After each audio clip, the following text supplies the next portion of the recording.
সুপ্রভাত। শ্রী শ্রী পঞ্চমুণ্ডী বামাকালী মায়ের সকল ভক্তকে আমার প্রণাম এবং রাখি বন্ধনের অনেক অনেক শুভেচ্ছা।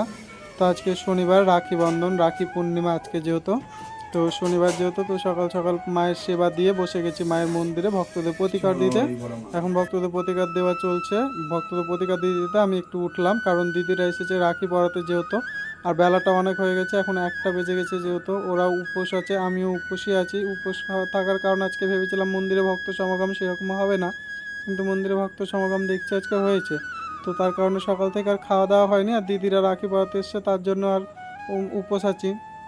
এখন ঝটপট তাড়াতাড়ি মন্দির থেকে একটু বেরিয়ে আগে রাখিটা পরে নিলাম, না তো অনেকটাই বেলা হয়ে যাবে মন্দির থেকে বেরোতে বেরোতে। ওরাও অতক্ষণ ধরে উপোস থাকবে, তাই তাড়াতাড়ি আর কি বেরালাম একটু, দিয়ে রাখিটা পরে নিচ্ছি। প্রথমে বড়দিরা করলো, তারপরে ছোটদি করছে এখন। আর একটা দিদি এসেছিলো, তো ওটা বিকালের দিকে এসেছিলো, যেহেতু দিদির বাড়ি ফারাক্কাতে আমার বড়দির বাড়ি। তো দিদি আস্তে আস্তে আমার কিন্তু অনেকটা বেলা হয়ে গেছিলো, তো আগে ছোট দিদিদের কাছে পড়ে নিলাম। এখন আবার ঢুকে গেছি মন্দিরে ভক্তদের প্রতিকার দিতে। আজকে মন্দিরে ভক্ত সমাগম বেশি আছে। ভেবেছিলাম রাখি বন্ধনের দিন হয়তো অত ভক্তরা হবে না, তো আজকে ভক্ত সমাগম ভালোই আছে মন্দিরে। আর এইদিকে এক ভক্ত এসেছিলো মায়ের জন্য রজনীগন্ধা আর গোলাপের মালা নিয়ে এসেছিলো, তো সে মালাটাই গঙ্গা জল ছিটিয়ে মায়ের গলাতে দিয়ে দিলাম। 2টা মালা নিয়ে এসেছিলো, একটা বুড়ি মাকে দিলাম, একটা বড় মাকে দিলাম। আর এদিকে মিতাদি নামের এক বালক মাকে রাখি দিয়ে গেছিলো পরানোর জন্য, তো আমি বড় মাকে পরিয়ে দিলাম।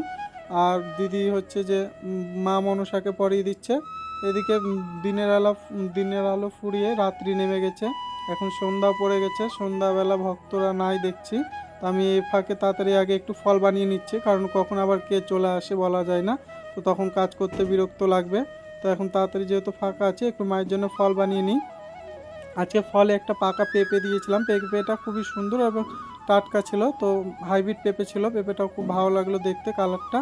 তো পেঁপে আর ওই পেয়ারা, কলা, বেদানা দিলাম। বেদানা আমি সেরকমভাবে দিই না অত, কারণ বেদানা ছাড়া তো অনেক সময় লাগে, আর মায়ের ফল ভোগ বানানোর সময় সেরকম সময় হাতে থাকে না।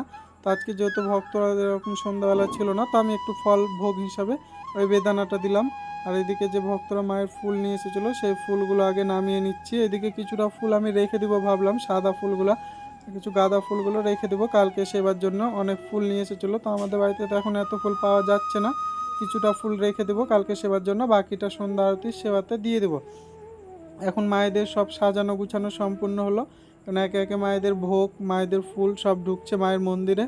জগৎজননী মা আমার বসে আছে, মায়ের দর্শন করিয়ে দিলাম। মাকে দেখতে কেমন লাগছে অবশ্যই সবাই কমেন্টে জানাবেন। তো ভিডিওটা এই পর্যন্তই রইলো, দেখা হচ্ছে পরের ভিডিওতে। সবাই ভালো থাকবে।